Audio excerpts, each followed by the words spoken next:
রূপান্তরের সত্যের আজকের এই পর্বে সবাইকে স্বাগতম। প্রিয় বন্ধুরা, প্রীতি, সালাম এবং শুভেচ্ছা নেবেন। অবশেষে আজ 25শে ডিসেম্বর তারেক রহমান বাংলাদেশে এসেছেন। দুদিন আগেও অনেকের মনে প্রশ্ন ছিল যে তারেক রহমান শেষমেশ আসলেই আসবেন কিনা, কিন্তু তিনি এসেছেন। তার আসার তারিখটা নিয়ে অনেকে প্রশ্ন তুলেছেন যে আজকে খ্রিস্টানদের একটা ধর্মীয় উৎসবের দিন, এই দিনটিতে কেন তিনি ফিরলেন। যাই হোক, প্রশ্ন উঠেছে, সেটা দিয়েই শুরু করলাম। তারেক রহমান আসবেন, এর জন্য তার সোনার ছেলেরা গত এক সপ্তাহের বেশি সারা দেশে নাকি চাঁদাবাজি করেছেন, এটি সামাজিক যোগাযোগ মাধ্যমে দেখলাম। এবং সোনার ছেলেদের এই চাঁদাবাজির হাত থেকে ভাঙড়ি ব্যবসায়ী, ভ্যান চালক এরাও নাকি রক্ষা পায়নি, এবং কোথাও কোথাও চাঁদা দিতে রাজি না হয় ব্যবসা প্রতিষ্ঠান ভাঙচুরের খবর এসেছে। তো নেতা আসবেন, এই উপলক্ষে তার সৈন্য সামন্ত বাহিনী সারা দেশে শত শত কোটি টাকার চাঁদাবাজি করেছেন। এই বাস্তবতায় নেতা এসেছেন। যারা তারেক রহমানের রাজনীতির সাথে জড়িত, জাতীয়তাবাদী দল এবং অঙ্গ সংগঠনের সাথে জড়িত কিংবা অনুসারী, তাদের জন্য নিঃসন্দেহে এটি একটি বিশাল ব্যাপার। এবং তারেক রহমান এই যে দেশে ফিরেছেন, এটি তাদের জন্য অবশ্যই ইমোশনালও একটা ব্যাপার। আমি তারেক রহমানের ভক্ত অনুসারীদের আবেগের প্রতি শ্রদ্ধা রেখেই আমার কথাগুলো বলতে চাই। এই যে তারেক রহমান ফিরলেন, 17 বছরের দীর্ঘ নির্বাসন শেষে লন্ডন থেকে ঢাকায় ফিরলেন, এবং তিনি ফিরেই কি একদম একদম নতুন এক তারেক রহমান হয়ে গেলেন? রাজনীতিবিদ তারেক রহমানকে আমি যখন ইভালুয়েট করব বা তার সম্পর্কে আমি যখন কথা বলবো, তখন আমি তার রাজনৈতিক ইতিহাস তো ভুলে যাব না, রাজনৈতিক অতীতটা তো ভুলে যাব না। শুধুমাত্র ব্যক্তি রাজনীতিবিদ তারেক রহমানের রাজনৈতিক ইতিহাস নয়, আমি বরং তার দলের রাজনৈতিক ইতিহাসটাও একটু উল্টে পাল্টে দেখতে চাই। তার বাবা জিয়াউর রহমান, তিনি 1975 সালে বঙ্গবন্ধুকে প্রায় পরিবারের সকল সদস্য সহ হত্যা করবার পরের যে পরিবর্তিত রাজনৈতিক পরিস্থিতি, সেখানে তিনি লাইমলাইটে আসেন এবং কর্নেল তাহেরের সাথে বলা যায় এক ধরনের বেইমানি করেই তিনি ক্ষমতা নেন। এবং সেই 75 সালের বিশেষ করে নভেম্বরের সেই ইতিহাস, রক্তাক্ত ইতিহাস, সেই রক্তের উপরেই ভর করে জিয়াউর রহমান অবৈধভাবে ক্ষমতার শীর্ষে আসেন। তারপরে তিনি একটি দল গঠন করেন। সেই দলটি তিনি গঠন করেছিলেন মুসলিম লীগ, রাজাকার, আত্মগোপনকারী জামাত এবং নানান দল ছুটদের নিয়ে। রাজনীতিকে তিনি কোরবানির হাট বানিয়েছিলেন এবং নেতাদের কোরবানির পশুর মতো কেনা বেচা করে তিনি তার রাজনৈতিক দলটি গড়েছিলেন, এবং তিনি তখন নিজে ক্যান্টনমেন্ট থেকে এই দলটি গঠন করেছিলেন। তো সেই দল বিএনপি, এই ইতিহাসটা আমি ভুলে যাব না। জিয়াউর রহমান নিহত হলেন, তারপরে রাজনীতিতে এলেন তার স্ত্রী বেগম খালেদা জিয়া। তিনি দীর্ঘদিন রাজপথে ছিলেন, কিন্তু ক্ষমতায় গিয়ে তিনি যুদ্ধ অপরাধীদের গাড়িতে জাতীয় পতাকা তুলে দিয়েছিলেন। 2001 থেকে 2006 পর্যন্ত বিএনপি যখন ক্ষমতায় ছিল এবং জামাত তাদের সহযোগী ছিল, সেই সময়টা কিন্তু আমরা ভুলে যাব না।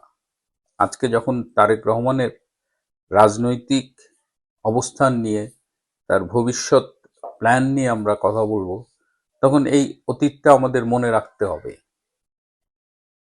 2001 থেকে 2006 সাল পর্যন্ত আমরা বাংলাদেশে জঙ্গিবাদের উত্থান দেখেছি। বাংলা ভাই, আরো অনেককে দেখেছি। তখন শায়েখ আব্দুর রহমান, সেই 63টা জেলায় আগস্ট মাসে একই দিনে বোমাবাজি হতে দেখেছি। যখন 1996 সালে ক্ষমতায় এসে আওয়ামী লীগ বঙ্গবন্ধু হত্যার বিচার করলো এবং বাংলাদেশের রাজনীতিতে রাজনৈতিক হত্যার একটা বিচারিক প্রক্রিয়া শুরু হলো, তখন আমরা ভেবেছিলাম যে রাজনীতির এই খুনোখুনি হানাহানি বাদ দিয়ে হয়তো ভবিষ্যতে একটা ইনক্লুসিভ পলিটিক্সের ধারার সূচনা হবে, যে সরকার থাকুক, বিরোধী দল থাকুক, রাজনীতি থাকবে।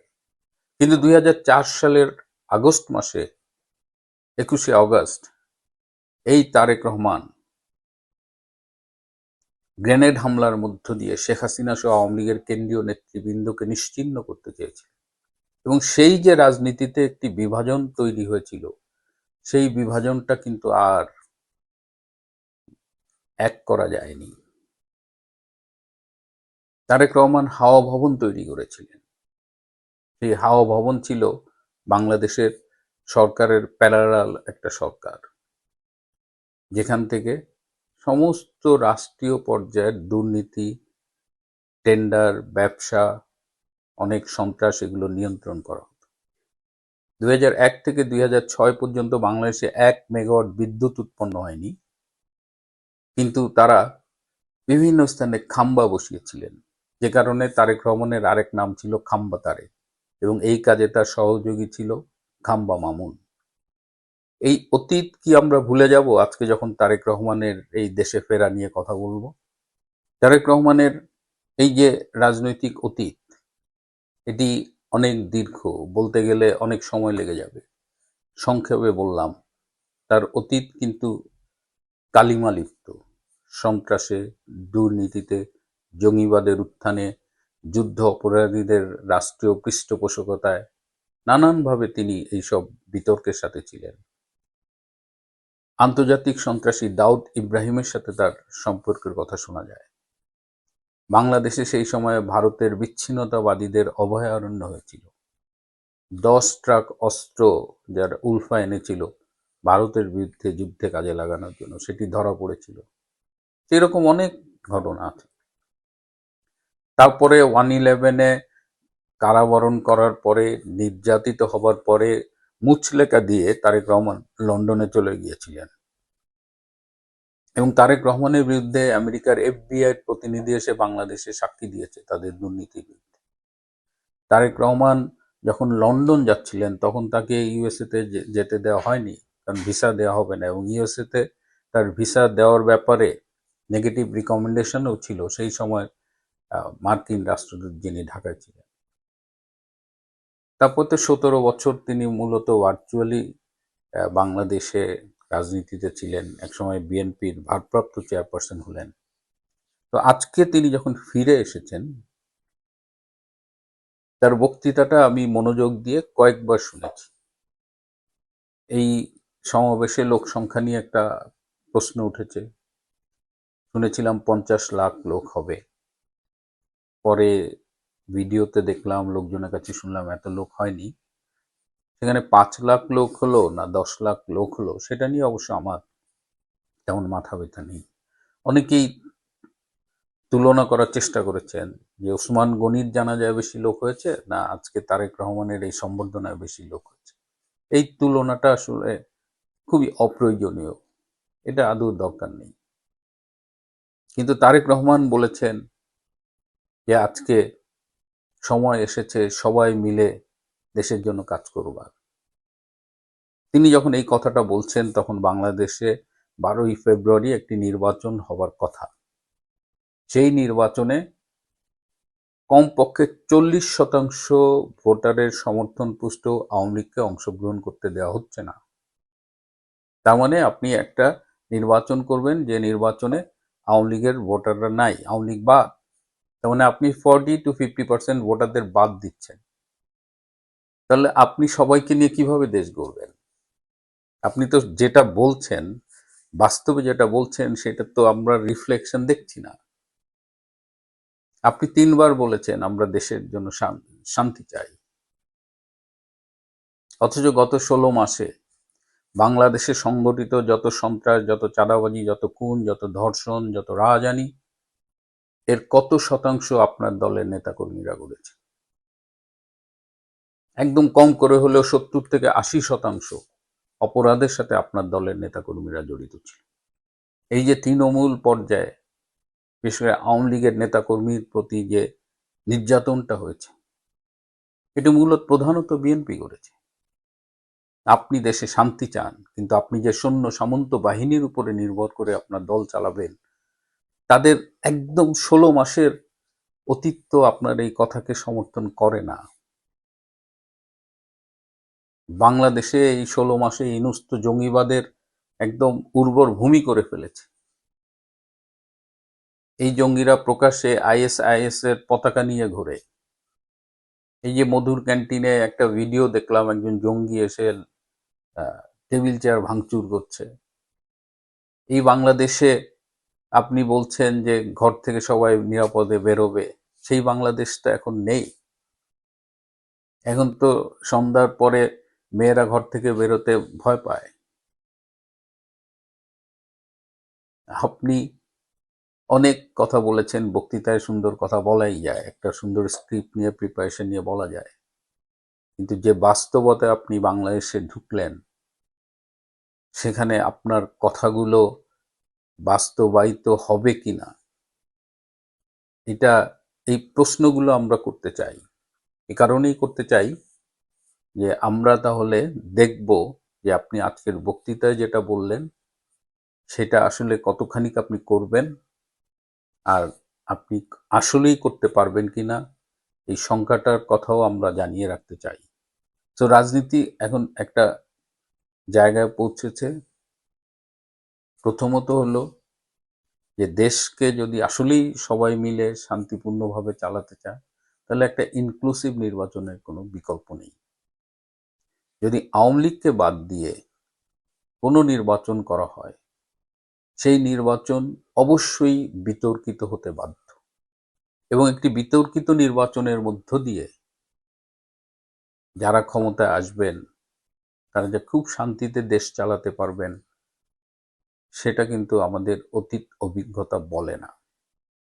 আজকের বক্তৃতায় তারেক রহমান নির্বাচন নিয়ে তেমন কিছু কথা বলেননি, কিন্তু ভোট টোট চাননি, হয়তো পরে চাইবেন। তার আজকের বক্তৃতা অনেকটা মনে হচ্ছিল তিনি বোধহয় অলরেডি প্রধানমন্ত্রী নির্বাচিত হয়েই গেছে। যাই হোক, সেটা নিয়ে কথা বলতে চাই না।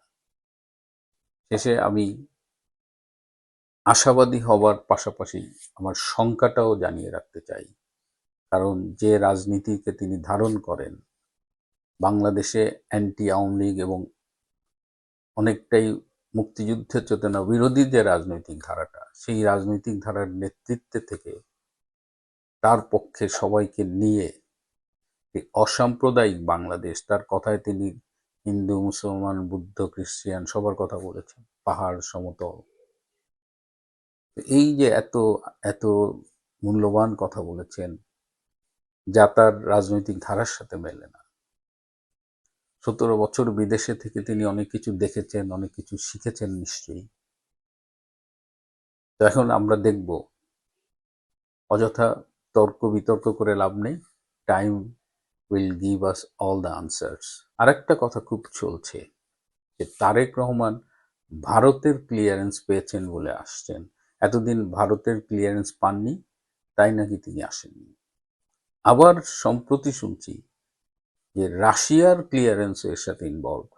রাশিয়ার পুতিন তুরস্কের এরদোয়ানকে কনভিন্স করেছেন, ফলশ্রুতিতে তুরস্কের অনেকেই ফিরে গেছে বাংলাদেশ ছেড়ে। এবং তার মানে কি, ভারত, রাশিয়া, পার্শিয়ালি তুরস্ক, এই সব জায়গাতে ক্লিয়ারেন্স নিয়ে তারেক রহমান ফিরেছে। আমার মনে হয় না এত এত কিছু ঘটেছে। তারেক রহমান বাংলাদেশে আসবেন কি আসবেন না, এটা নিয়ে ভারতের তো কিছু বলবার নেই।